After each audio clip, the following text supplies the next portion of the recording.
Yang saya hormati Bupati Bangkalan, yaitu Raden Haji Abdullah Imron, yang dalam hal ini diwakili oleh Bapak Wagub dan insyaallah dalam perjalanan.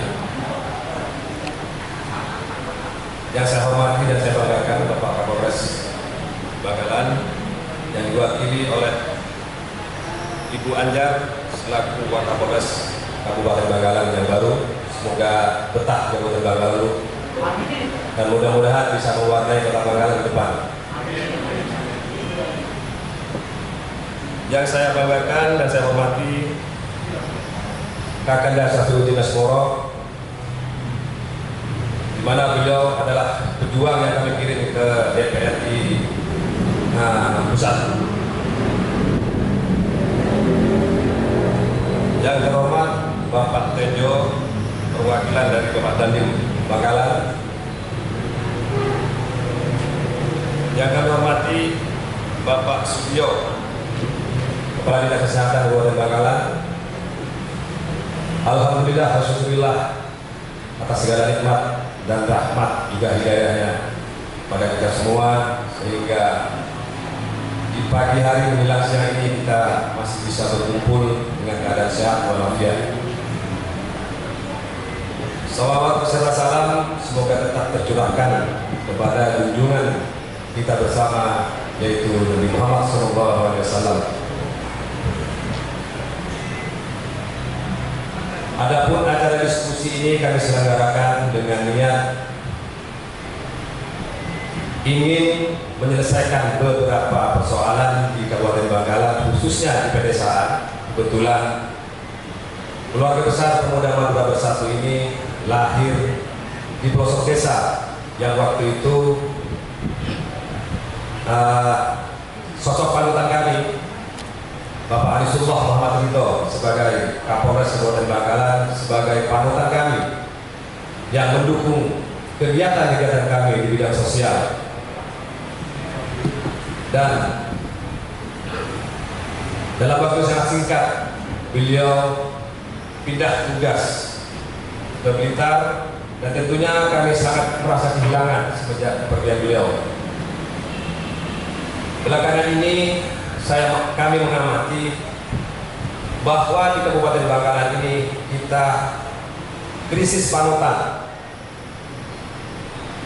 Sangat sedikit sosok-sosok yang bisa menjadikan kita panutan, yang mampu memberikan keteladanan kepada kita. Dari situlah Pemuda Madura Bersatu berusaha dengan kemampuan yang minimal. Memang keterbatasan kami di ilmu pengetahuan juga pengalaman, namun kami tidak berputus asa, tetap berkiprah memberikan kontribusi terhadap kabupaten yang kami cintai dengan tujuan ingin memberikan manfaat terhadap seluruh masyarakat Kabupaten Bangkalan. Selain itu, kami berjuang untuk membangun citra Bangkalan ke depan agar lebih baik, sehingga anak cucu kita nanti tidak merasa miris atau tidak merasa minder ketika berbaur di daerah lain, terutama berbaur dengan suku lain atau etnis ataupun beda agama. Untuk itu kami mohon dukungan dari bapak-bapak, ibu, para pemimpin, tentunya orang-orang hebat dari Kabupaten Bangkalan, agar perjuangan kami Pemuda Madura Bersatu ini bisa tetap istiqomah, bisa konsisten dalam memperjuangkan hak-hak orang yang teraniaya, khususnya kaum duafa, anak yatim yang selama ini kami rasa belum mendapatkan haknya sepenuhnya. Adapun acara ini kami selenggarakan tentunya dengan harapan hasil diskusi ini nanti bisa membawa manfaat bagi kita semua, agar permasalahan di bawah bisa diselesaikan, di mana COVID-19 ini tentunya saudara-saudara sekalian sama-sama merasakan dampaknya sangat luar biasa. Izinkan saya untuk bercerita sedikit tentang pengalaman saya semenjak adanya COVID-19 ini di awal 2020. Semenjak Februari 2020 sampai April, saya dan keluarga vakum di rumah, tidak berani keluar rumah. Bahkan selama 3 bulan ke Surabaya hanya sekali, saking takutnya dengan ancaman virus tersebut. Sehingga kami putus asa, dan akhirnya kami melakukan aktivitas dengan menanam singkong, jagung, dan lain sebagainya. Takut benar-benar terjadi lockdown sehingga industri tidak buka, karena kami tidak memiliki lahan pertanian, sehingga lahan yang ada kami kelola. Setelah itu, di dalam keputusasaan kami coba silaturahim kepada salah satu guru kami di pesantren. Kami meminta wejangan daripada beliau. Akhirnya beliau memberikan saran kepada kami, kamu boleh takut dengan ancaman virus itu, tapi lebih baik kamu lebih takut kepada Allah yang menciptakan virus itu. Namun demikian, kalian tetap ikhtiar. Itulah yang membuat kami tegar, berusaha bangkit. Dan setelah itu kami coba silaturahim. Walaupun dalam 3 bulan itu kami tidak berani bersentuhan tangan, salaman dengan sanak famili, teman yang berkunjung ke rumah, kami tidak berani melakukan itu. Akhirnya saya ketemu dengan salah satu pengusaha material di Kecamatan Tanah Merah, dan sahabat saya ini aktivitasnya setiap harinya melayani tamu, membeli non-stop dari jam 7 sampai jam 5 sore tanpa menggunakan masker, tanpa menggunakan sarung tangan. Padahal batin kami bertanya-tanya, karena berita yang kami terima bahwa virus COVID-19 ini bisa menular dari benda mati, salah satunya dari gagang pintu, uang, dan lain sebagainya. Maka saya berpikir, kalau memang benar virus ini bisa menular melalui benda mati, saya berpikir rakyat Indonesia dalam waktu dalam jangka waktu 6 bulan, insya Allah tinggal separuh. Karena tidak ada satu orang pun yang tidak melakukan transaksi dengan menggunakan uang, sedangkan uang itu memutar kemana-mana. Setiap harinya kita pasti transaksi dengan menggunakan uang. Akhirnya saya tanyakan kepada sahabat saya, kenapa Anda tidak menggunakan masker dan ini? Saya tanya, saya kalau menggunakan masker, dada saya jadi sesak dan alasan sebagainya. Selain itu dia tawakal kepada Allah. Dari situlah kami berpikir, dan hikmah yang luar biasa bagi saya. Dari situ saya belajar mendekatkan diri kepada Allah, bahwa hidup dan mati manusia itu ditentukan oleh Allah. Namun selain itu kita ikhtiar. Dan sampai saat ini yang namanya dirahmat di Tanah Merah itu segar buka. Ini selalu jadi pertanyaan bagi kami. Berita yang kami terima luar biasa. Nah, di satu sisi kami juga berpikir di Kabupaten Bangkalan yang membuat kami bingung antara berita yang beredar di mana-mana dengan pihak terkait untuk menanggulangi penularan COVID ini tidak sesuai. Salah satunya di pasar tradisional tidak ada protokol. Ini mungkin nanti yang akan jadi bahan diskusi kita. Dan saya harap diskusi ini kita bisa berjalan dengan lancar, adem, tentrem, dan penuh kekeluargaan. Kami yang hidup di desa ini hanya memberikan masukan dan mohon petunjuknya untuk para tokoh dan sesepuh, para pemimpin, tentunya akan memberikan solusi ke depan bahwa Bangkalan ini mau dikemanakan. Setelah itu juga ada beberapa acara yang gagal. Meskipun ada kecil dan besar, tapi di sisi lain ada beberapa acara tetap terselenggara dengan damai, nyaman, bahkan diviralkan di medsos. Jadi kami bingung, bapak-bapak, sebenarnya apa yang terjadi? Kalau memang yang dikhawatirkan itu nyawa kami, masyarakat di desa khususnya, dengan ancaman virus ini, kenapa kami melihat dari pihak Hukus ini sepertinya setengah-setengah untuk menanggulangi penularan COVID ini. Saya ada beberapa video yang mungkin ini bisa dijadikan bahan untuk diskusi nanti, bahwa acara hari ini kami beri tema peraturan protokol kesehatan antara masalah dan masalah. Sebenarnya kami sepakat dengan pemerintah bahwa penanggulangan penularan COVID ini memang harus kita lakukan. Namun demikian, cara-cara yang kita lakukan untuk menanggulangi penularan itu jangan sampai menimbulkan masalah, apalagi konflik di tengah-tengah kami, sehingga nantinya akan mengurangi kerukunan kami antar warga, bahkan antar golongan. Kenapa saya bilang demikian? Karena yang terjadi di Kabupaten Bangkalan, protokol kesehatan itu tidak serius kalau menurut saya diterapkan. Salah satunya masuk ada acara pengantin, pengajian, hapsian, dan lain-lain, kerapan kelinci, dan lain-lain. Dan itu tidak ada prokes sama sekali. Dan kerumunnya luar biasa. Di satu sisi ada warga yang melakukan kegiatan kecil yang mungkin bisa dihitung hanya ratusan orang, tapi dilarang. Jadi mohon perhatiannya terutama kepada pihak penegak hukum. Ini akan merusak kerukunan kita ketika ada yang bisa dan ada yang tidak bisa. Jadi kalau suatu saat ada konflik di bawah, ini semata-mata yang menciptakan adalah para pemimpin kita, para pemangku jabatan. Karena hukum diterapkan setengah-setengah, ibaratnya timpang, ada yang diperbolehkan, ada yang tidak. Ini yang menjadi tanda-tanda kami. Mungkin bisa ditayangkan salah satunya. Jadi beberapa bulan kemudian kami sendiri, Ibu ya, Pak Dinkes, kami sendiri memberikan surat tembusan ke Dinas Kesehatan bahwa kami akan mengadakan acara lomba burung waktu itu dengan tujuan ingin menghapus stigma masyarakat bahwa di lomba burung ini penuh dengan mafia dan penuh kecurangan.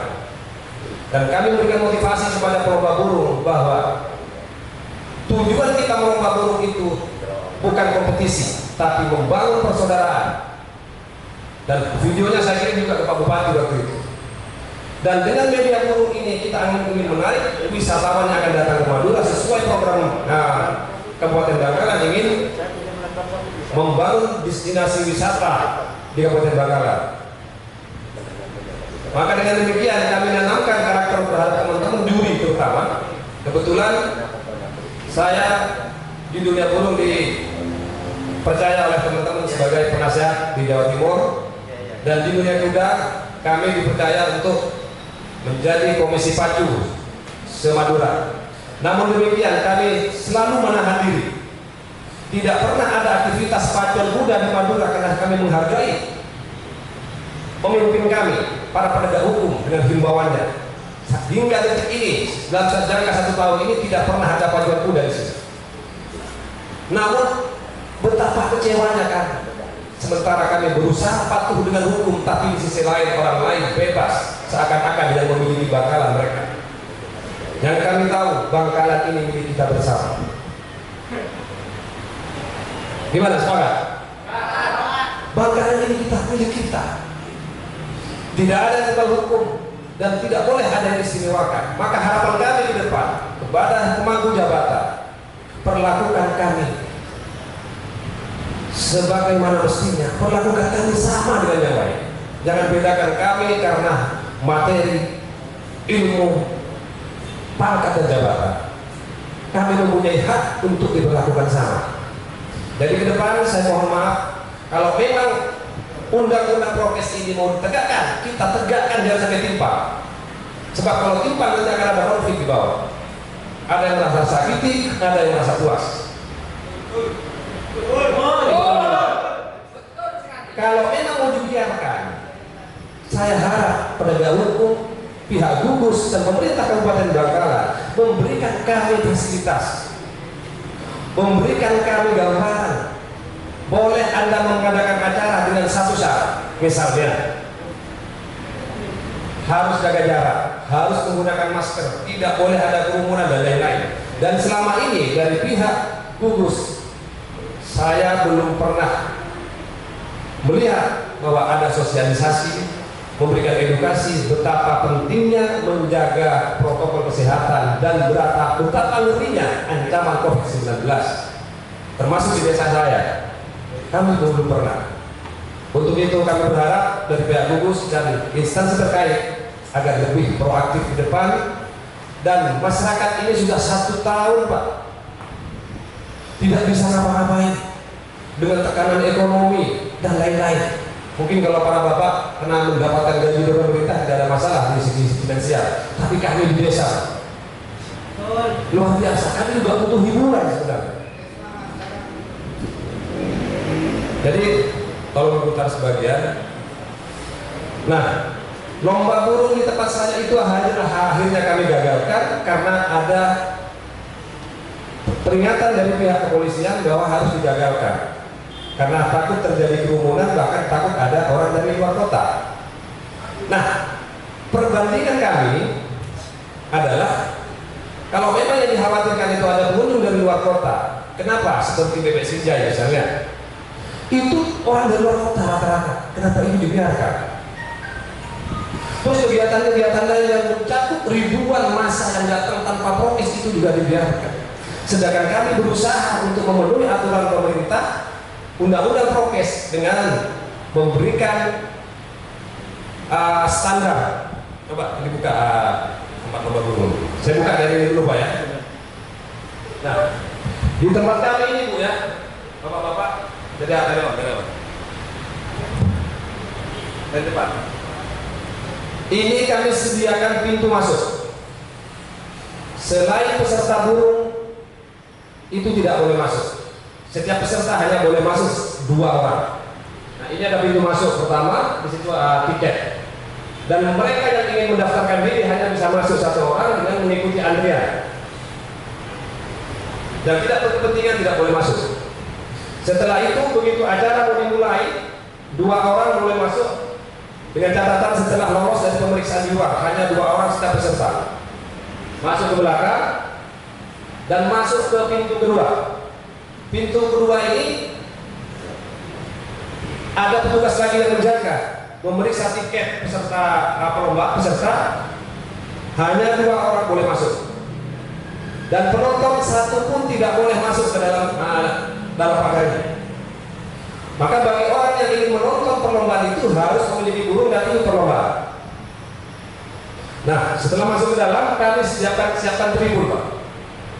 Tribun dengan nomor sesuai dengan nomor peserta burung, dengan diatur jaraknya. Nah, ini keliling semua tribun. Dan potensi kerumunan itu saya yakin tidak ada. Kami berusaha untuk mematuhi hukum. Kami menghargai aparat penegak hukum. Kami juga menghargai pemimpin kami. Kebetulan Bupati Bangkalan ini sahabat saya juga guru saya. Dan sebelumnya kami juga koordinasi. Dan beliau merestui kalau memang tujuannya itu ingin membangun persaudaraan dan ingin membangun citra Bangkalan ke depan. Namun amat disayangkan, H-1 terpaksa acara itu kami batalkan karena ada himbauan dari pihak terkait.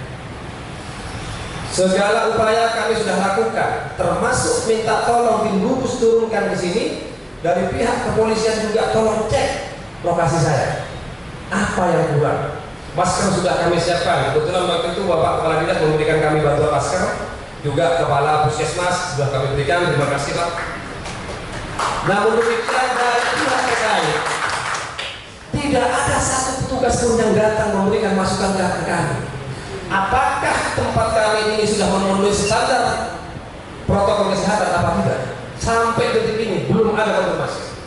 Tapi yang ada tidak boleh dilaksanakan.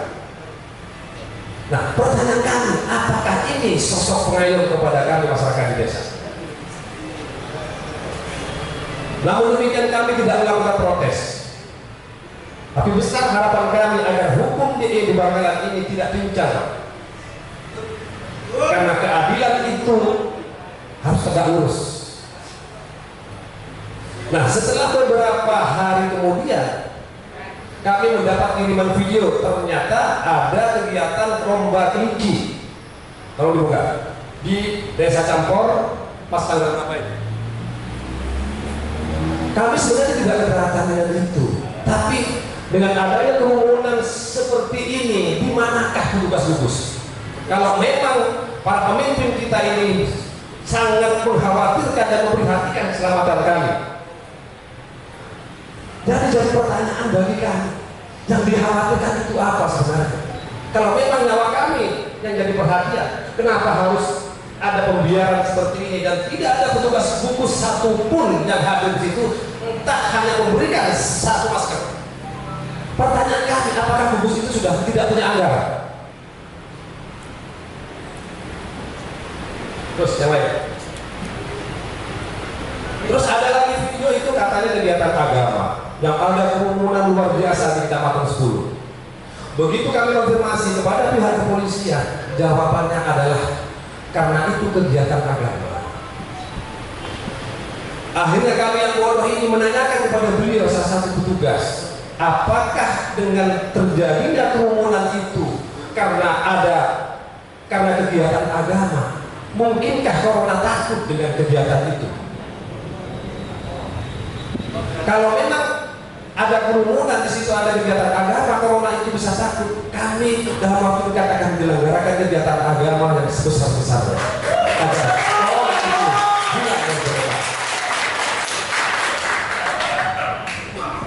Maaf, ini cuma bahan evaluasi.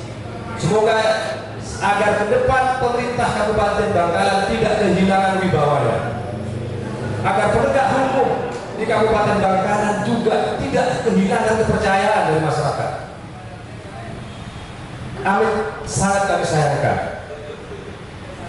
Kepercayaan masyarakat terhadap penegak hukum itu harus tetap terjaga. Kewibawaan pemerintah di Kabupaten Bangkalan tetap harus ditegakkan, harus dipelihara.